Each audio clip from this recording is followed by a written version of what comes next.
So again, as you're applying to dental school, one of the things I always encourage students to do is to do your own research. You kind of said that a little bit earlier, but do your own research. And so what does that mean? Look at what the mission of that school is. Does that mission align with your own personal mission? What it is you really want to do? How many seats are in that program? For example, at Meharry, we had 2,913 applications for 75 slots. Pretty competitive, right? Yeah. And so you gotta know how many seats are going to be available in that program that you're applying to. And then what makes you different from every other of those 2,912 students that apply? And generally, most students will apply to somewhere between 9 and 10 schools. But you've got to make certain that you understand what those schools are looking for. What GPA is the average? What DAT is the average score? What is the national average score? And so where do I lie? Yes. What's a DAT? So the DAT is a dental admissions test. So when you're applying to dental school, there's something called an admission test for dental school. Just like when you go to college or undergrad, there's generally the ACT or the SAT.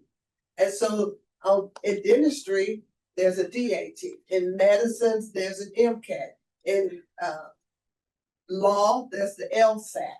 So they're all admission tests depending upon which profession you're entering. Okay, good question. Then the COA is the cost of attendance. So how am I gonna pay for this degree? How am I gonna finance it? What are my options? If you all have not been paying attention to the one big beautiful bill that the president has proposed and has gone through the Senate and the House, you need to take a look at what that means for dental education, for undergraduate education, and what the changes will be that will come into effect July 1, 2026.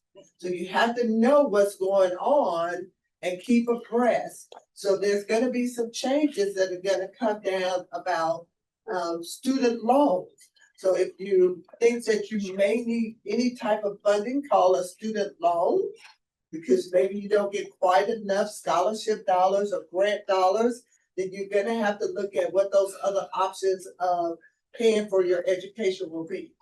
Even if you're in undergrad, there's some changes coming with reference to Pell Grants. So Pell Grants, how many have heard of the word Pell Grant? Okay, a few of you. So Pell Grants are free money that the government subsidizes, or not subsidized, but actually awards to students. And so that money is being reduced.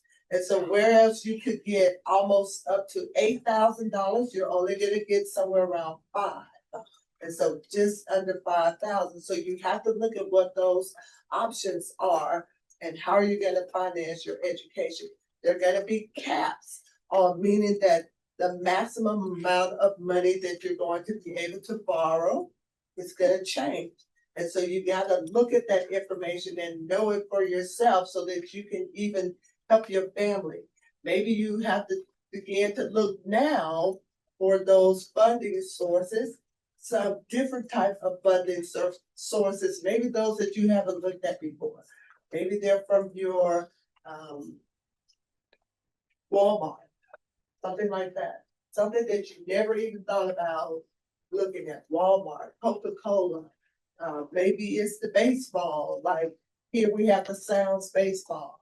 Maybe it's the Titans because we're Tennessee Titans here. But in the city that you're from, look for what those scholarships are. There's a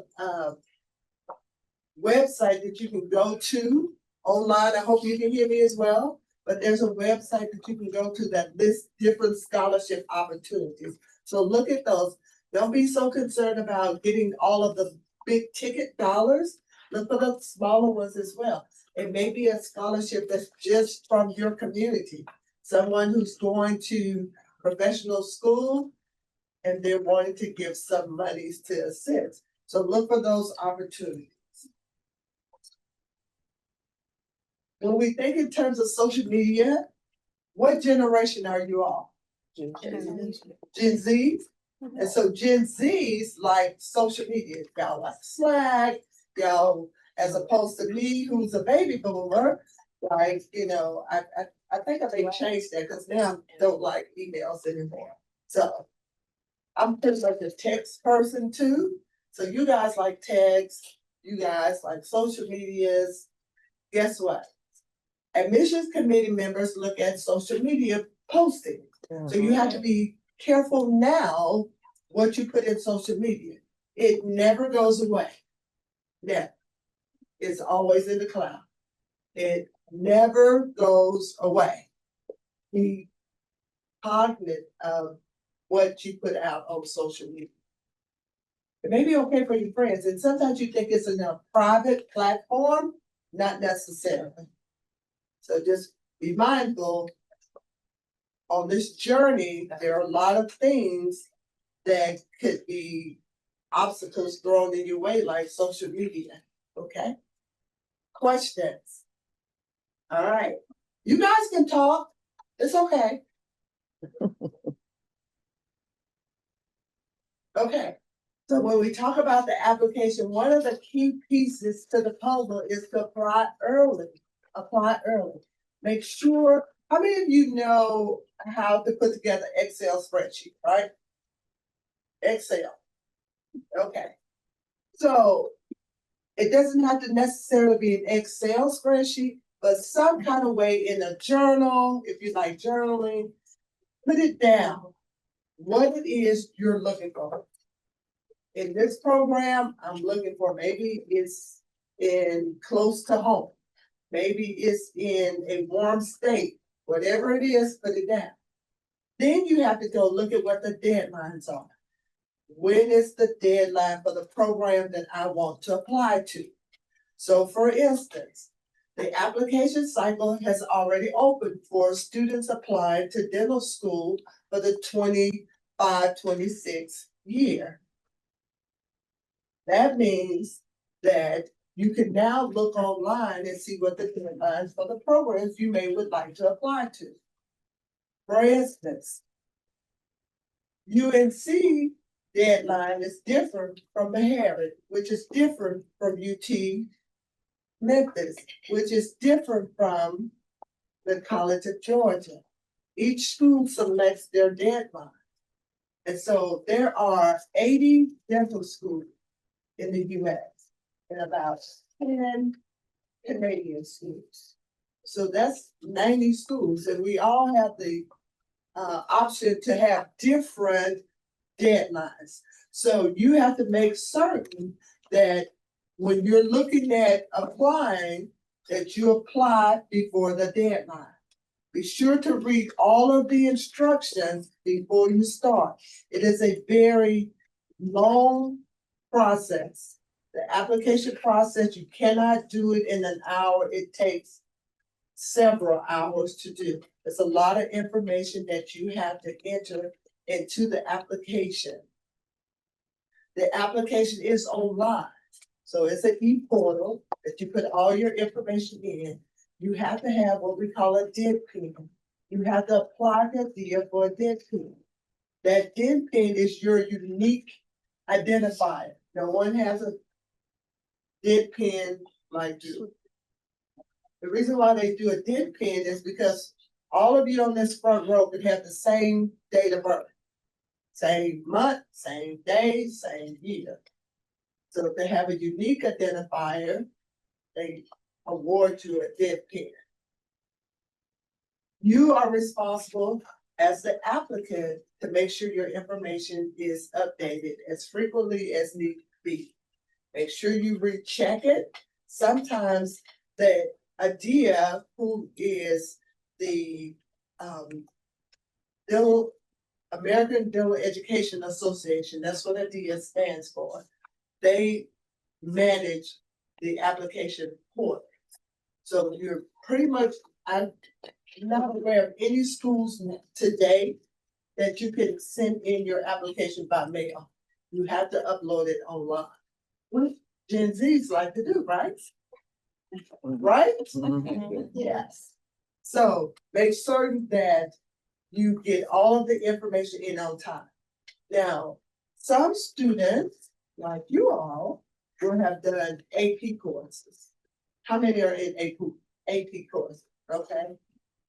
When you do AP courses, you have to make certain that whatever your primary undergraduate college is, it actually listed out as this is biology. Some undergraduates programs will just list it as AP course and then the credit. That's all it will do.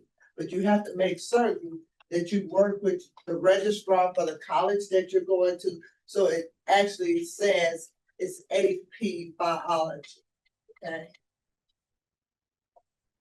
The other thing I wanted to probably make you aware of is now, when you apply to dental school, that application, once you enter all the information, it has to be verified by DIA. And so it takes anywhere from 4 to 6 weeks or longer, depending upon when you submit your application. And guess what? It is a first come, first served basis. It doesn't matter if you're in Tennessee, you're in Alabama, you're in California, it's first come, first served. So the closer you get to the end of the cycle, possibly it's gonna be less as opposed to when you start off with making longer. But you've got to allot for that time frame, 4 to 6 weeks.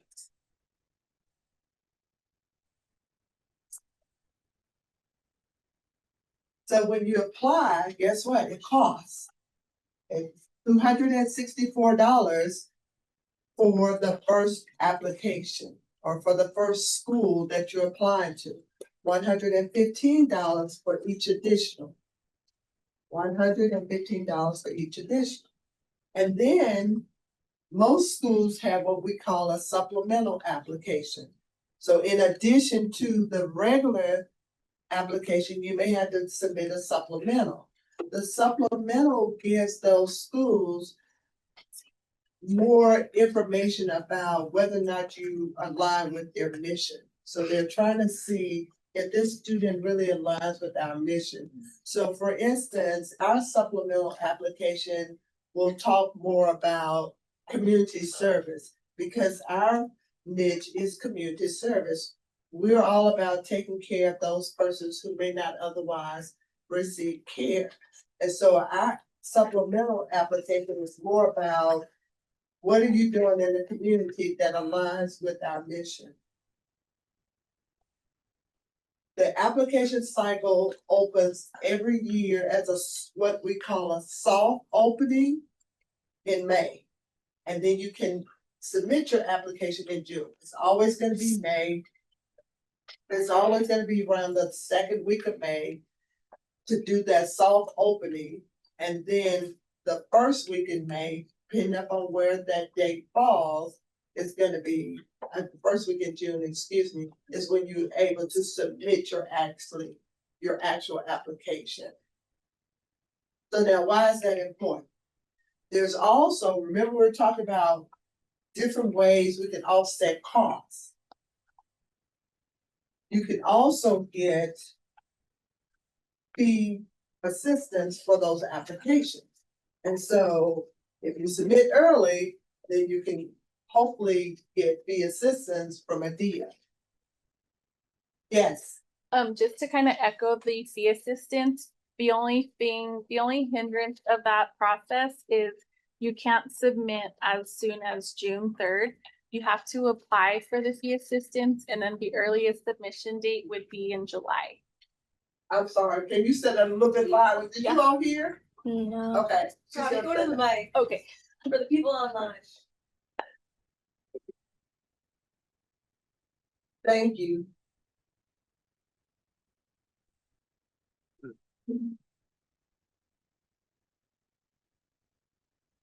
Okay, so for the fee assistance, you'll apply for that in June as well.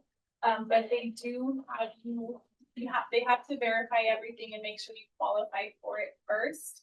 And then the earliest submission date, if you get the fee assistance, would be in July. And I know because I received that application fee assistance for this cycle.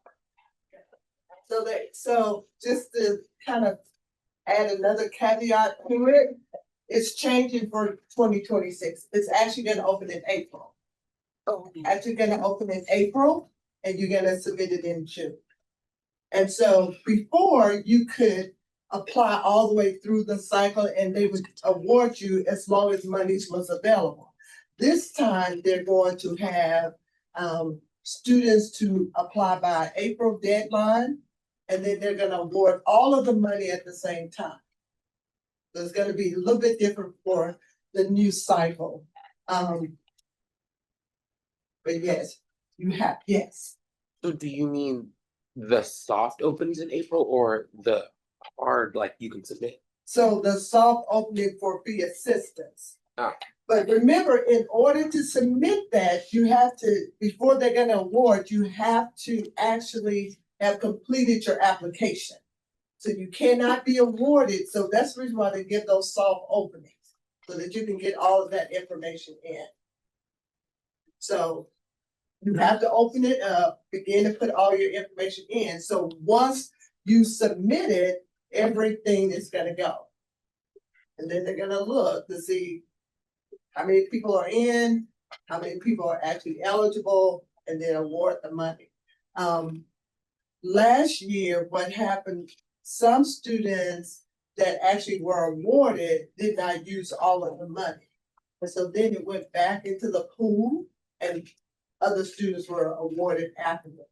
But this year, they're not gonna do that. They're gonna award all the money at the same time. So as opposed to having the rolling, awarding dates, they're not gonna do that this coming time.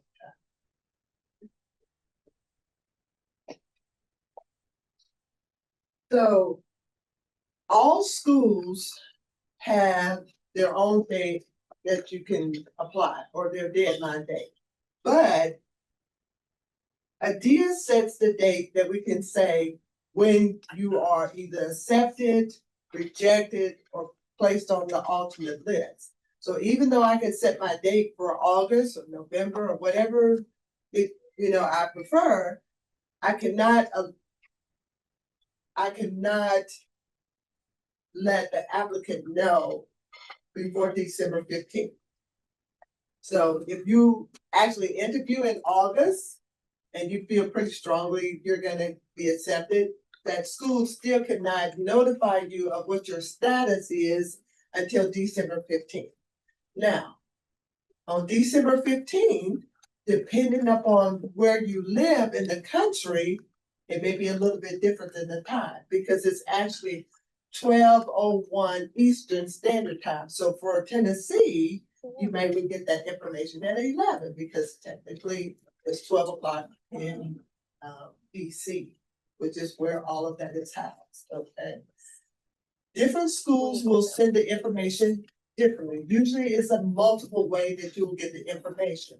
For example, in your DIA Access portal, there's like a green light that will come on that will say you have new information in your portal.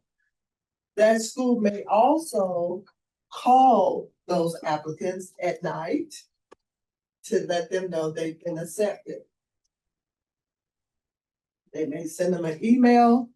They may send them a letter to just regular snail mail as well. So there's multiple ways that they will let you know what your status is. So your status could be accepted, of course, I'm sure, or it could be alternate list, or it could be declined. Any questions?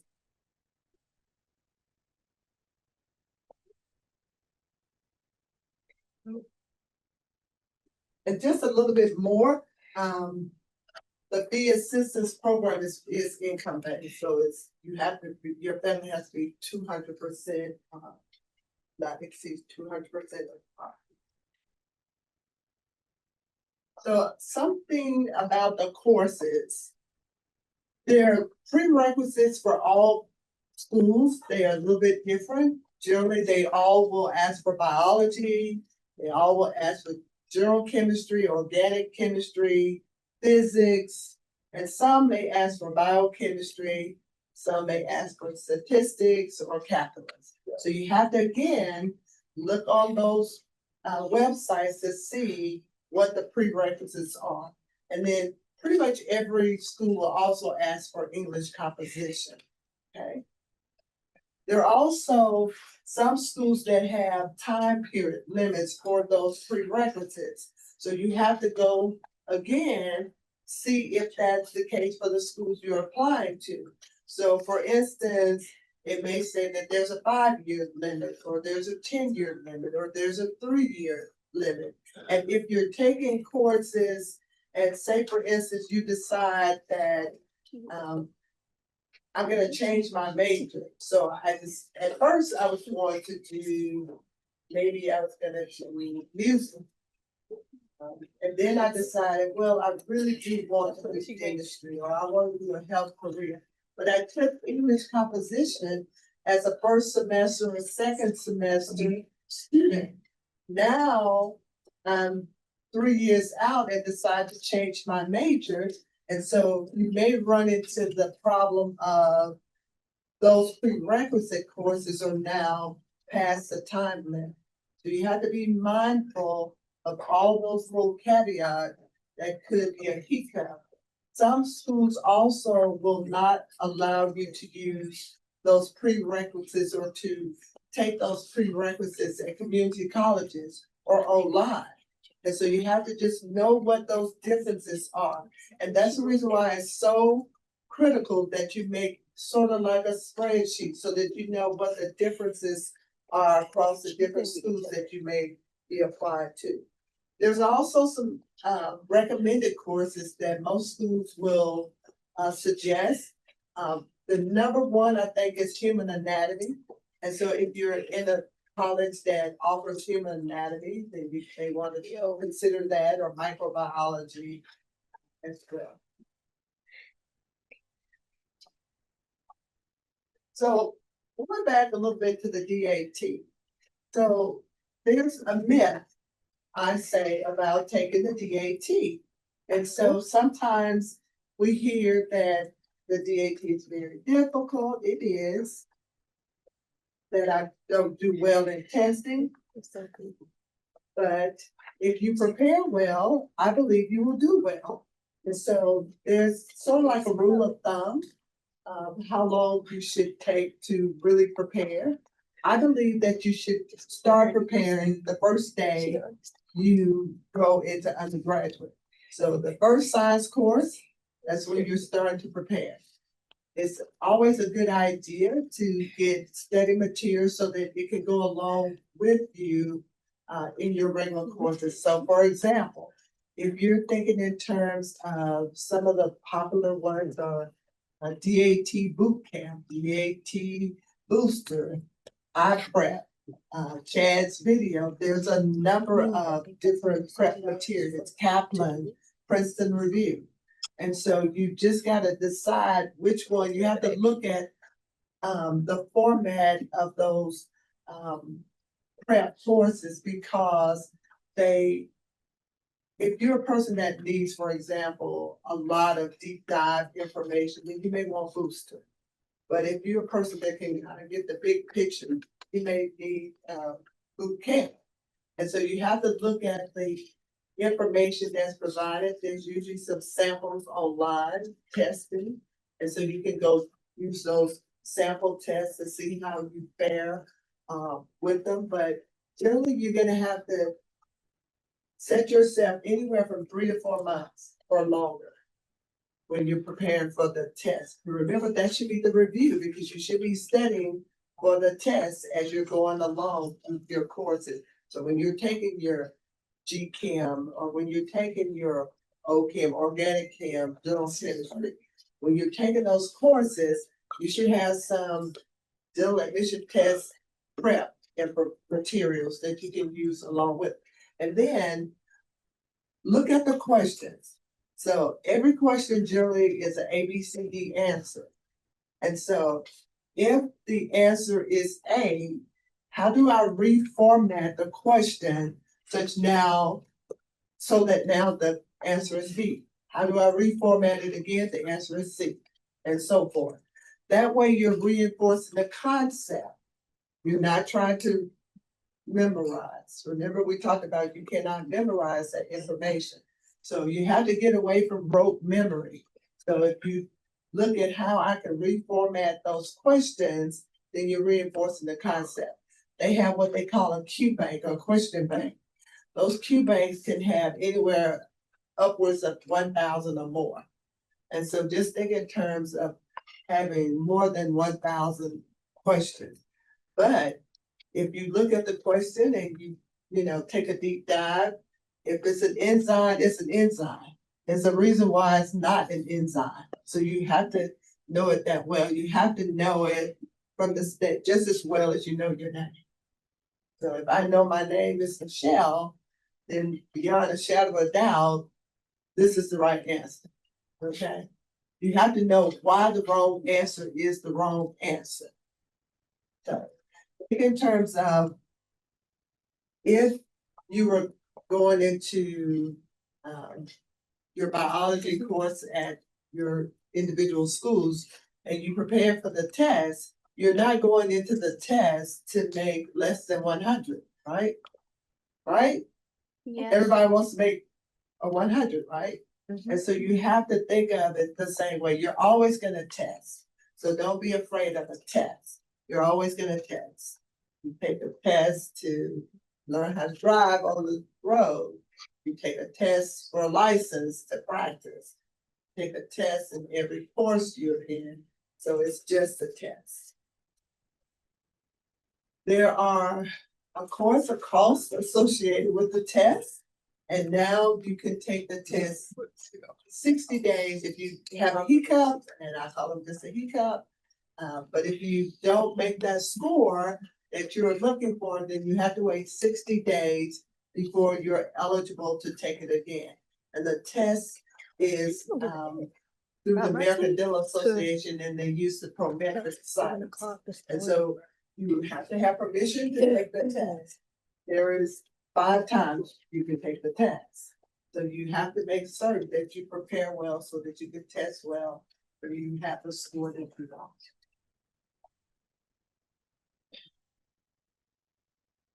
Let me not jump over this one little piece. I'm trying to see it.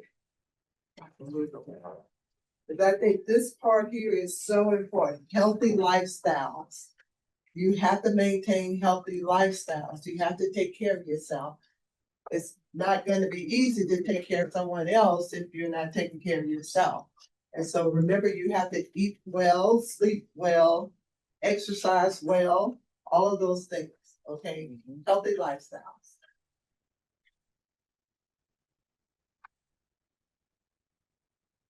So there's been a lot of talk and a lot of anxiety because the scoring for the dental admission test just changed in March. And so prior to March, there was a 2-digit score. It is now a 3-digit score. But the content has not changed. And so don't be so concerned if you've heard a lot of information about the scoring, but it's just a way of hopefully letting admissions officers know if students are prepared for the rigors of dental school. And so the range now runs from 200 to 600. The average or the national average is a 20. And so a 20 on the new scoring table is 420. So somewhere around 420 or higher is what you're shooting for now. And now their students used to get the scores immediately after challenging the test. Now you have to wait 4 to 6 weeks. So you have to factor that in as well when you're submitting your application. So if it's going to take 4 to 6 weeks for my scores to come back, then I have to look at what those deadlines are and make sure that I have the information. Because your application is not considered complete if there's any missing items.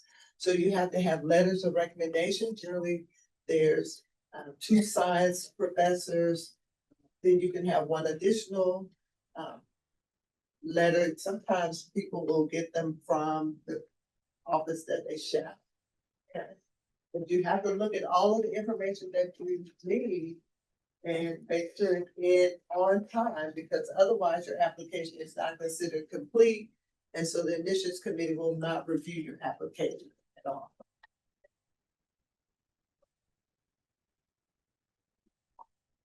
So here's the concordance table, yeah, 420. So 20 on the old table is now 420. And that the national average is a 20.4. So you want to make certain that you're minimally at the national average. Be sure to look again at those schools that you're wishing to apply and see what their school average is, okay? Some school averages are much higher. So just make sure you know what that information is.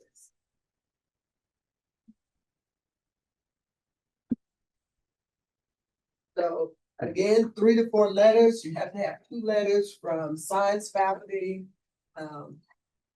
There is a new guideline in reference to composite or committee letters. And so some programs that you may attend may have a committee that writes those letters. And so now you can actually submit a committee letter in addition to the 3 letters. So now you can have 4 letters. But you have to look at those guidelines and see how your school actually admits the information. There's also a personal statement. And so that personal statement generally has to be somewhere around 3 to 4 paragraphs. If it gets longer than that, then the chances or the probability that it's going to be read in its entirety gets lower and lower. So try to make certain that when you're doing your personal statement, that it's very succinct.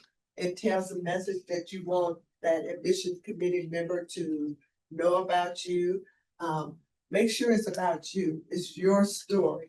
And nobody can tell your story like you tell your story. And so it can't be AI generated, because guess what?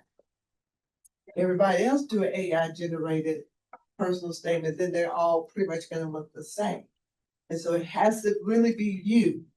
And I know we kind of get caught up in AI, and AI is good for some things. It's more of to help you brainstorm. Think of it as a brainstorming tool, not to actually write your personal statement. Okay. Don't forget grammar. There are different programs like Grammarly that you can use to make sure that you have proper grammar. Always let someone else read it. You know what you want to share, but sometimes it may not come through just like that on the paper. So get a friend to read it, someone that is going to be critical. They're not just going to say it's a good personal statement, and it really isn't. So make sure you let someone else read it as well. Maybe an English professor. So we talked a little bit about money. Just remember, it is expensive. You can look at different ways to subsidize your education. The National Health Service Corps is good. The military is good. There are a lot of local scholarships as well. Don't forget to check those new limits.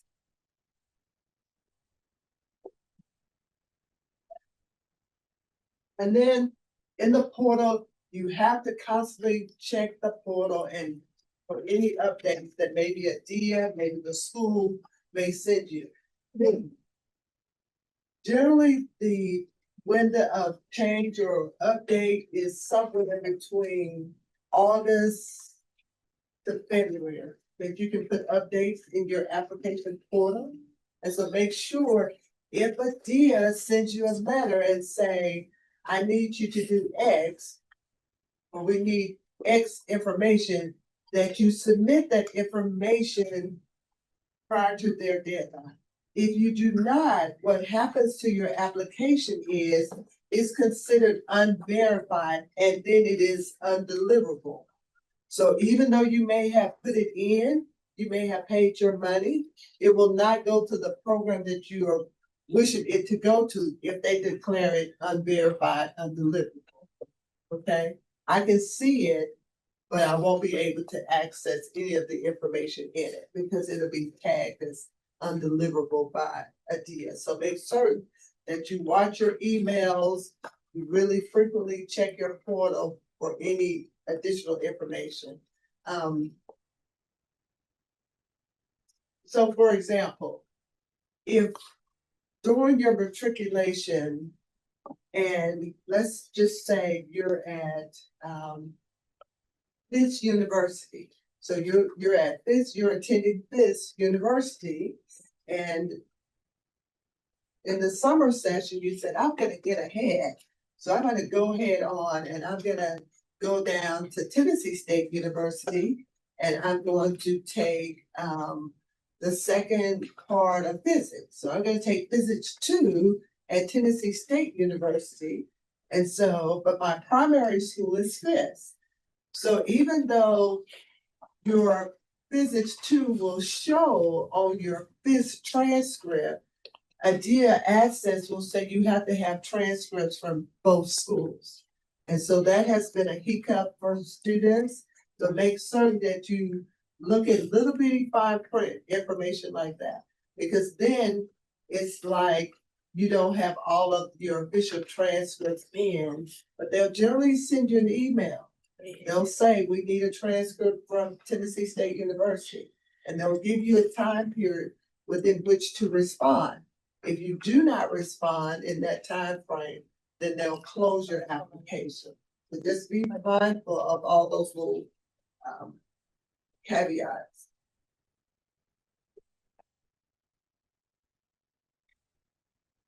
And so most schools you'll see will do what we call a whole file review. And so that we're not just looking at the metrics, because it's more to being a good professional clinician than just the metrics. People generally do not care if you made all A's. They just want to know that you understand them, you're gonna take care of them, you're gonna do the best you can, and you know what you're doing. So you could have made a B in one subject, okay? You could have made at least one B, but they want to know that you care. So we do what we call a whole file review. So I'm gonna look at your metrics, that's your Dillon admission test scores, your academic average, your GPAs. But guess what? I'm gonna look at those non-cognitive skills. So social skills, how do you relate to each other?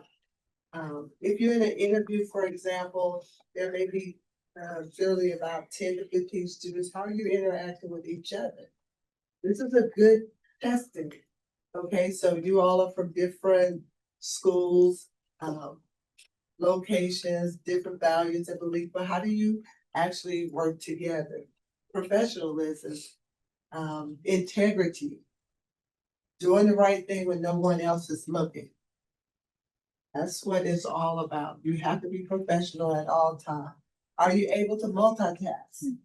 In professional schools, you're gonna have to, you know, read a lot of information, balance a lot of things at the same time. And so can you multitask? Cultural competency.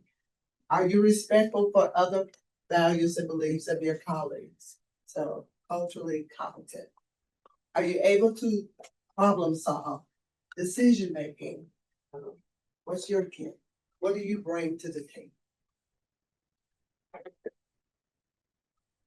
Community service, again, remember to look at what is the mission and goals and aspirations of the programs that you're applying to. For us, it's community service. Maybe it's volunteer. We do a big event 3 times a year now because we don't do Oral Health Day in the fall, Oral Health Day in the spring. And if anyone is near, we will be doing our Oral Health Day August 23rd this year. So all of you are welcome to come and participate. There's something for everyone to do.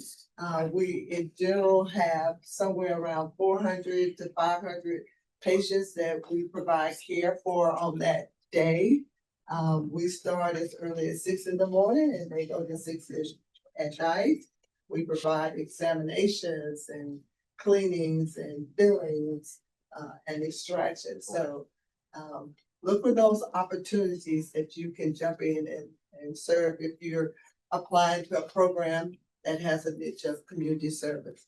If it's a research, remember in your program, generally in all biology or chemistry courses, there's some type of research project. But make sure you put that information in the appropriate space on that application. Also, with your volunteer, make sure you put it in extracurricular activity. Some of you will, again, be in different organizations. Make sure that maybe that's where you experiencing or have some leadership skills that you can demonstrate in your application as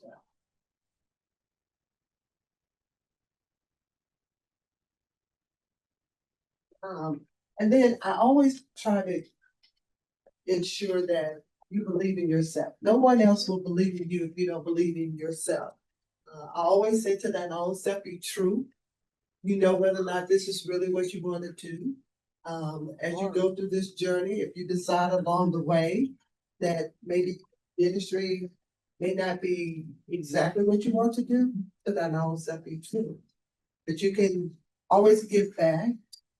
And so there are many different avenues. I think Dr. Sykes is going to talk about a little bit of different career journeys and how you get to this path.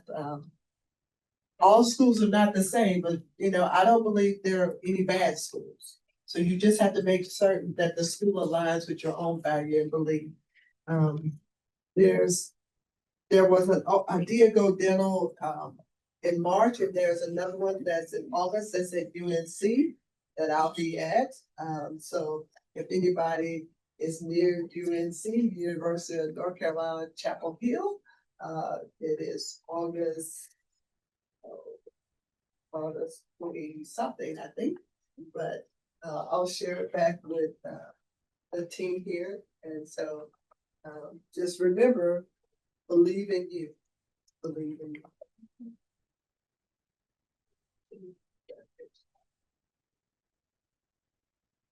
And then the last slide, I always like to emphasize, do not go where the path may lead, go instead where there is no path and leave a trail. And why is that my motto? Because I believe that in order to improve, reduce, eliminate health disparities, it's going to take all of you. All of you. And not only all of you, but all of your friends as well. And so you all have been the chosen ones for this program, and I'm including you all who are online as well. But you have to reach back and encourage your colleagues to think about a health career that involves oral health, because a lot of diseases, chronic conditions start in the oral cavity. And so, for example, squamous cell carcinoma. And so it starts in the oral cavity. And I believe that young, brilliant minds like each of you may be the person who's going to find a cure for cancer. And so I wish you well, and please feel free to ask me any other questions that you were afraid to ask. Let's give her a round of applause.